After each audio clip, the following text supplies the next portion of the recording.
প্রশস্ত রাস্তার মাঝখানে দাঁড়িয়ে তিনটে বিশালাকৃতির কাঠামো, তাকে ঘিরে রয়েছে যেন জনসমুদ্র।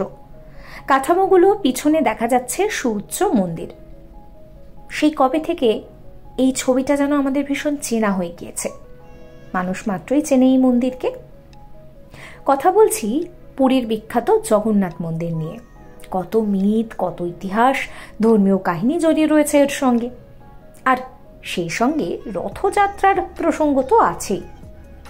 ওড়িশার এমন কিংবদন্তি মন্দিরের সঙ্গে অনেকেরই অনেক স্মৃতি জড়িয়ে রয়েছে।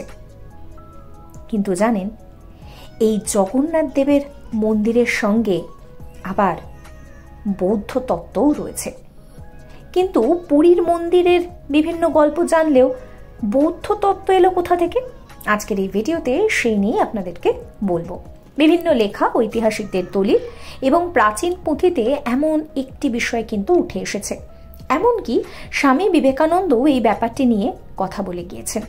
তিনি বলেছিলেন, জগন্নাথ মন্দির একটি প্রাচীন বৌদ্ধ মন্দির। আমরা এটিকে এবং অন্যান্য বৌদ্ধ মন্দিরকে হিন্দু মন্দির করিয়া লইয়াছি। অর্থাৎ আজকের জগন্নাথ, বলরাম, সুভদ্রা এবং তাদের ভক্ত পুরোহিতরা নন, বরং বৌদ্ধদের আনাগোনা ছিল এখানে। ভারতের উত্তর ও পূর্বের অংশের অন্যান্য বৌদ্ধ মঠ ও মন্দিরের মতো এর রূপটাও পাল্টে যায়। ভারতে বৌদ্ধ ধর্ম এবং তার প্রসার প্রচার সম্পর্কে অনেক ইতিহাস রয়েছে। একটা এও বিষয় জানা যায় যে একটা সময় এইসব অঞ্চলে তৈরি হওয়া বৌদ্ধ ক্ষেত্রগুলির অনেকাংশেই কিন্তু সেগুলো আক্রান্ত হয়েছে, ভেঙে ফেলা হয়েছে, না হলে সেখানে মন্দির তৈরি করা হয়েছে। কিন্তু তার সঙ্গে কি পুরীর জগন্নাথ মন্দিরও যুক্ত আছে? একা স্বামীজি নন, আরও অনেকেই কিন্তু এই কথা বলছেন।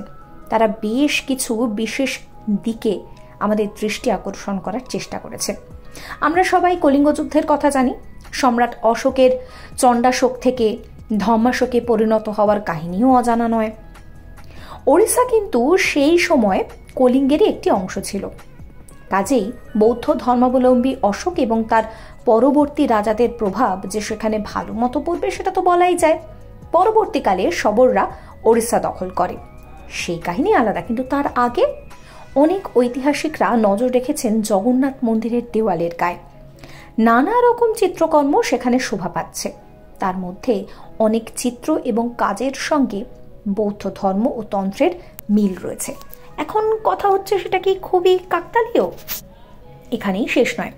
ঐতিহাসিকরা চোখ রেখেছেন মন্দিরের তিনটি বিগ্রহের ওপরেও, জগন্নাথ, বলরাম এবং সুভদ্রা। সেই কবে থেকে এই তিনজনের উপাসনা আমরা করে আসছি বলুন তো? একটা সময় এই বিগ্রহ তিনটি জঙ্গলের ভিতরে ছিল। সেখান থেকে এই মন্দিরে নিয়ে এসে পুজো করা শুরু হয়। এই বিগ্রহের সঙ্গে বৌদ্ধ ধর্মের নিদারুণ মিল রয়েছে, সেই উল্লেখও করছেন বিশেষজ্ঞরা। বৌদ্ধ ধর্মের দিকে একটু নজর দিলে তিনটি মূর্তির প্রসঙ্গে আসবে বুদ্ধ, ধর্ম, সংঘ। এদের মধ্যে ধর্মকে নারী রূপে কল্পনা করা হয় এবং এদের অবয়ব বলে সেরকম কিছু নেই। চোখ, নাক আর অর্ধচন্দ্রাকৃতি ওষ্ঠ। বুদ্ধ, ধর্ম, সংঘ পাশাপাশি রাখলে এরকম আরও একটি ত্রয়ী মূর্তির কথা মনে পড়ে যাচ্ছে না? এছাড়াও রয়েছে আরও কিছু অদ্ভুত তথ্য। বেশ কিছু গবেষকের বক্তব্য, ভারতের যত হিন্দু দেবালয় বা মন্দির আছে তাদের কারোরই প্রবেশপথ পূর্ব দিকে নয়। একমাত্র পুরীর শ্রীক্ষেত্রের প্রবেশপথ পূর্ব দিকে। এদিকে বৌদ্ধ মন্দির ও মঠের দিকে খেয়াল করলেও দেখা যাবে যে সেখানেও সমস্ত প্রবেশ পথের অবস্থান সেই পূর্বেই। বিশেষজ্ঞদের মতে একটা সময় যখন ওড়িশা ও কলিঙ্গ থেকে বৌদ্ধ ধর্ম ক্রমশই পিছু হটছে, তখন জগন্নাথ মন্দিরের উৎপত্তি। একসময় সেখানে একটি বৌদ্ধ মন্দির ছিল, সেটিকে গড়ে তোলা হয় বৈষ্ণব তীর্থস্থল হিসেবে। আর রামানুজের সময় থেকেই এই বৈষ্ণব ভাবের প্রবেশ, যার সম্পূর্ণ বিকশিত রূপ দেখা যায় চৈতন্যদেবের আগমনের পর। পুরীর মন্দির তো বটেই, এমন বিতর্কিত আলোচনায় উঠে আসে বিখ্যাত রথযাত্রার কথা। আজ যে উৎসব শুধু পুরীতেই সীমাবদ্ধ নয়, গোটা বিশ্বের মানুষের কাছে এর একটা আলাদা অর্থ রয়েছে। এই রথযাত্রার ঐতিহ্য কতটা প্রাচীন, এখানেও কি তাহলে বৌদ্ধ প্রভাব রয়েছে? বেশ কিছু ঐতিহাসিক অন্তত সেটাই বলছেন। দেশীয় ইতিহাসবিদ বিশেষজ্ঞরা তো বলছেন যে বিদেশি ঐতিহাসিকদের গবেষণাতেও সেই প্রসঙ্গই উঠে আসছে। বৌদ্ধদের মধ্যে দন্তযাত্রা বলে একটা প্রথা ছিল, যেখানে বছরে একবার বুদ্ধের দাঁত নিয়ে একটি শোভাযাত্রা করা হতো। একটা সময় ওড়িশাতেও এই প্রথার চল ছিল। ইতিহাসবিদ উইলিয়াম হান্টারের গবেষণা বলছে যে বৌদ্ধরা এখানে বুদ্ধের দুটি দাঁত নিয়ে আসতেন। প্রতি বছর সেগুলোকে নিয়ে রথের মতো কিছুর ওপরে বসে শোভাযাত্রা বেরোতো। সেই উপলক্ষে মেলা হতো, জনসমাগম হতো। পরে বৌদ্ধ ধর্ম যখন এই অঞ্চল থেকে আস্তে আস্তে সরে যায়, তখন ভিক্ষুরা দাঁত দুটোকে নিয়ে শ্রীলঙ্কায় চলে যায়। কিন্তু রয়ে যায় সেই উৎসবটা।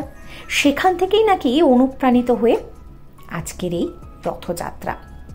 আবার আরও একটা বিষয় একটু মাথায় রাখতে হবে যে আমাদের শাস্ত্রে বিষ্ণুর 10 অবতারের যে বর্ণনা রয়েছে তার মধ্যে একজন হলেন বুদ্ধ। বৌদ্ধ ধর্ম হিন্দু ধর্মের একটি অংশ হিসেবে প্রদর্শন করানো শুরু হয় তখন থেকে। এই ভিডিও আপনাদের কেমন লাগলো অবশ্যই কমেন্ট করে জানাবেন। কমেন্ট সেকশন খোলা রয়েছে আপনাদের জন্য। আর এই রকম সমস্ত কন্টেন্টের জন্য আমার চ্যানেলটিকে সাবস্ক্রাইব করবেন।